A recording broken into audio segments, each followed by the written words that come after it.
बघा, 70 पेन्सिल 90 रुपयांना विकून एका व्यक्तीचे 25% नुकसान होते, तर 30% नफा मिळवण्यास 234 रुपयांना किती पेन्सिल विकाव्या लागतील असा प्रश्न सोडवायचा कसा लेकरांनो? इथं 70 पेन्सिल 90 रुपयांना विकून एका व्यक्तीचे 25% नुकसान होते, म्हणजे त्या व्यक्तीला 25% तोटा होतो.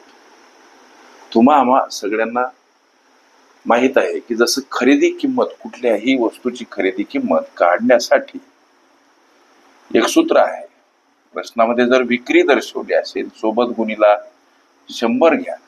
या व्यवहारामध्ये तोटा होतो त्या व्यक्तीचा 25%, म्हणून छेदस्थानी 100 वजा होणारा शेकडा तोटा, हे काही सूत्र आहे. या सूत्रानुरूप आम्ही ज्या 70 पेन्सिल 90 रुपयास विकल्यामुळे त्या व्यक्तीचा 25% तोटा होतो, या सूत्राचा अवलंब करून त्या 70 पेन्सिलची खरेदी किंमत किती याचा अंदाज आम्ही घेऊ शकतो. मग आता विक्री किती? 90 रुपये आहे. 70 पेन्सिल 90 रुपयाला विकल्यामुळं होणारा तोटा 25%. विक्री 90 गुणीला सूत्र सांगते त्याप्रमाणे 100 छेदस्थानी 100 वजा होणारा तोटा इथं मांडायचा 25. लक्ष द्या. आता 90 गुणीला 100 आणि छेदस्थानी ही वजा बाकी काय? 75. ओके. मग आता 25 × 75 आणि 25 × 100, इथं 3 गुणीला 30 90, म्हणजे 30 गुणीला 4 काय?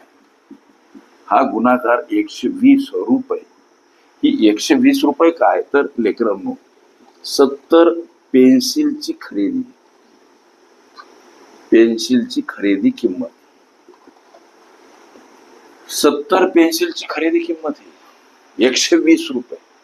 आता गणित काय म्हणते? आता खरेदी किंमत आम्हाला प्राप्त झाली. आता गणित काय म्हणते?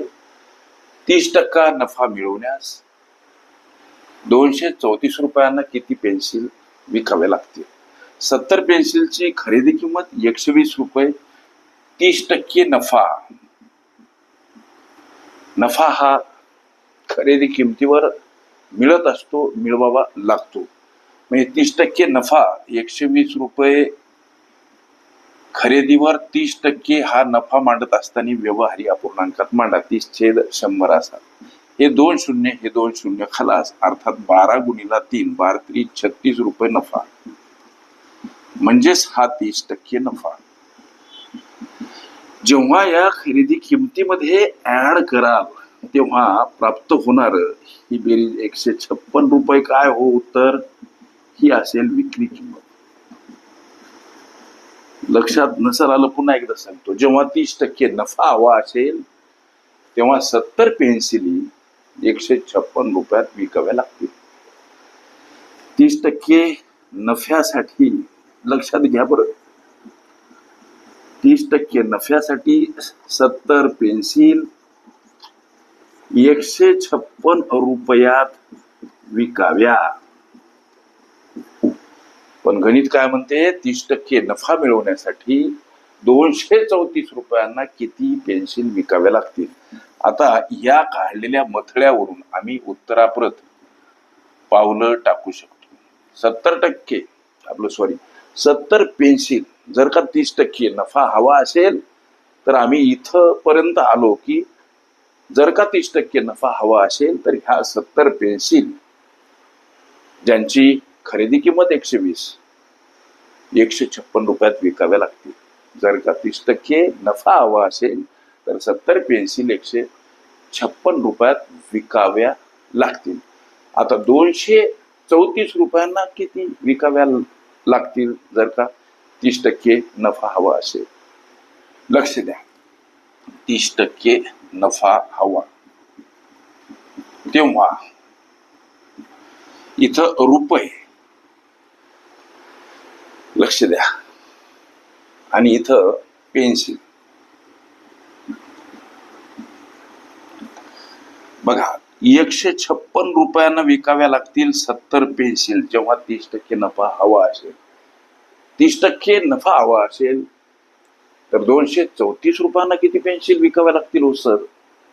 234 तर रुपयाच्या रकान्यामध्ये मांडा इथं प्रश्न आणि त्रैराशिक पद्धतीनं सोडवण. अर्थात 234चा गुणाकार 70 सोबत छेदस्थानी 156. हा गुणाकार करून घ्या. हे शून्य अगोदर मांडून ठेवतात वाक्स. 7 × 28, 2 7 × 21 आणि 2 23, परत 2 7 2 14 2 16. आता छेदस्थानी 156 हा भाग जातो लेकरांना 105 न. 105 पेन्सिल हे तुमच्या या विचारल्या प्रश्नाचं उत्तर. 30% नफा मिळवण्यास 234 रुपयांना किती पेन्सिल विकाव्या लागतील? 105 पेन्सिल हे तुमच्या विचारल्या प्रश्नाचं उत्तर.